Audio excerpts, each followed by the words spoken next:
Hi, this is Jennifer Roman, and I'm here to talk with parents about how to help their kids with accuracy. Accuracy simply means reading the words correctly. So, if we want kids to understand what they're reading, they have to be able to read the words correctly. So, as we were growing up, most of us knew the strategy sounded out. That's not a bad strategy, and in fact, it's a very good strategy for some words, but there are words that sound it out simply doesn't work for. So I'll give you some other strategies that you can use with your kids when they get stuck on a word. Before we get started, I just want to make a quick note to you. Richard Allington is one of the leading researchers in education, and he does a lot of work with reading. And I recently saw him at a conference, and he told us, whole room of teachers, that it's really important not to stop the kids on every single word that they miss or every single word um, that they get wrong, because it's in fact going to encourage them to read slower, choppier, and they'll almost wait for you word for word to see if they got it right. So he said just to take note, if it's a word they're going to see a lot, um, and that they need to know, then definitely use some of the strategies that I'll mention in this presentation.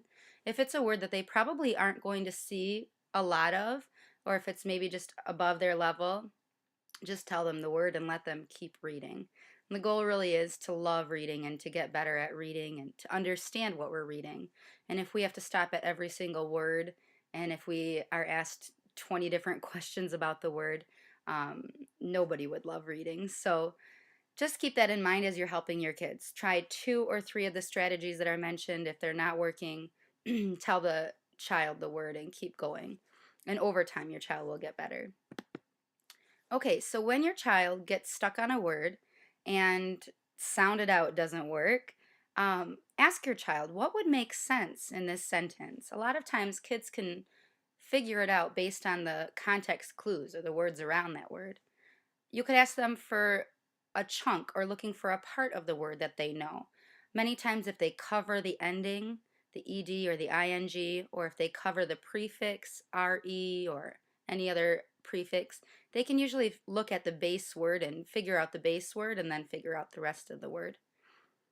Encourage your child to look at the pictures. A lot of times, the pictures will give them a clue as to what the word is, especially with harder words. If it rhymes with a word they know, you could ask them, what does this rhyme with? You could say the ending, what does that rhyme with? You could have them skip the word, but have them go back at the end of the sentence or the end of the page. Have them go back and see if they can figure it out. Have them look at the beginning and the ending of a word. Many of us have seen that email that the whole thing is spelled incorrectly, but because the beginning and endings of the words are correct, we could read the whole thing. So a lot of times kids can figure out words just by looking at the beginning and the end. Sometimes vowels just need to be flipped. Kids in school are taught short vowels, long vowels, vowel patterns, and sometimes they can get caught up in that and caught up in the rules of vowels. So if they're using, let's say, a long O and it should be a short O or vice versa, just tell them to flip the vowel. When they have guessed a word, if it's wrong, you want to make sure that you cross-check with them. And what that is just a fancy way of checking to see if the word looks right, if it sounds right, and if it makes sense. If they've said the word wrong, chances are one of these 3 areas is going to be not correct. It didn't look right, or it didn't sound right, or it didn't make sense. And after kids have had this strategy worked with them many times, they will start doing it themselves. Kids will say, that did not make sense, or that did not sound right. So we really want to guide the kids in cross-checking so that when they're reading, they'll start doing it on their own. Again, these are just a few strategies. There's many more strategies, but the goal is really to not stop the kids every time they get a word wrong. We really want kids to be fluent in reading.